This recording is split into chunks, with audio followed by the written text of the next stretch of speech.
अब हमारे सामने क्वेश्चन आता है that what is an arbitration agreement and what are the essentials? What are the essentials of a valid arbitration agreement?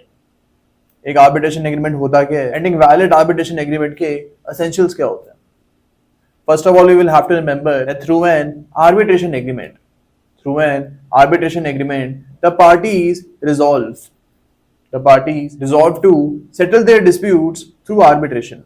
This agreement can be contained in the contract itself. Or there can be a separate arbitration agreement.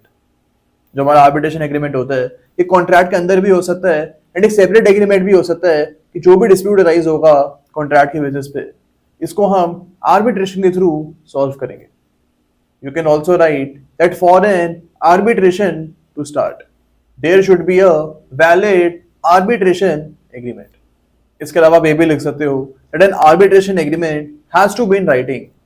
An arbitration agreement has to be in writing, and unlike a contract, there can be no oral arbitration agreement. Section 7 clause 4.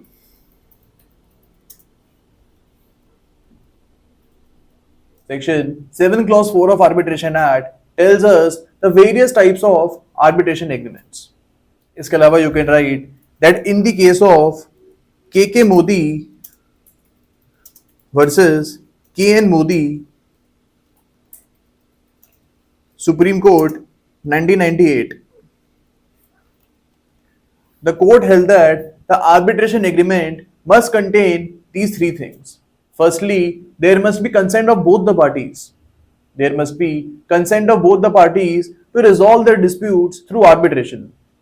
It does not matter whether the dispute has arisen or not. This dispute resolution clause can be entered even before the dispute has arisen. यानी दोनों parties का यहाँ पे consent होना चाहिए कि वो अपने डिस्प्यूट्स को आर्बिट्रेशन के थ्रू सॉल्व करेंगे. अगर यहाँ पे दोनों पार्टीज का कंसेंट नहीं है then arbitration agreement is not valid and फिर पार्टीज को अपने डिस्प्यूट्स सिविल कोर्ट में जाके ही सॉल्व करने पड़ेंगे. लेकिन ये भी हो सकता है कोर्ट में गए हो आप एंड वहां पे जाके दोनों पार्टीज डिसाइड करती हैं कि अब हमको हमारा डिस्प्यूट आर्बिट्रेशन के थ्रू सॉल्व करना है. तो ये चीज भी हो सकती है after the dispute has arisen still the arbitration agreement can be entered upon. Second guideline यहाँ पे बताई गई थी that the agreement must specify that the decision of the arbitrator will be binding. Third चीज यहाँ पे बोली गई थी that the agreement must contain that the rights of the parties will be determined by the tribunal. तो ये तीन चीजें एक आर्बिट्रेशन एग्रीमेंट में होनी चाहिए. इसके अलावा एक और केस आप लिख सकते हो Wellington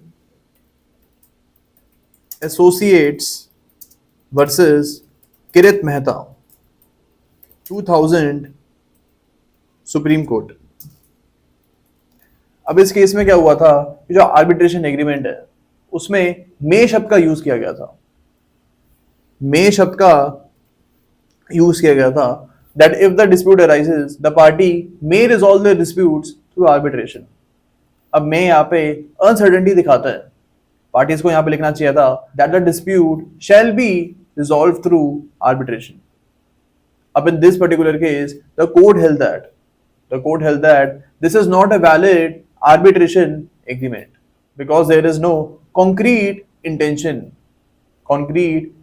of the parties to resolve their disputes through arbitration.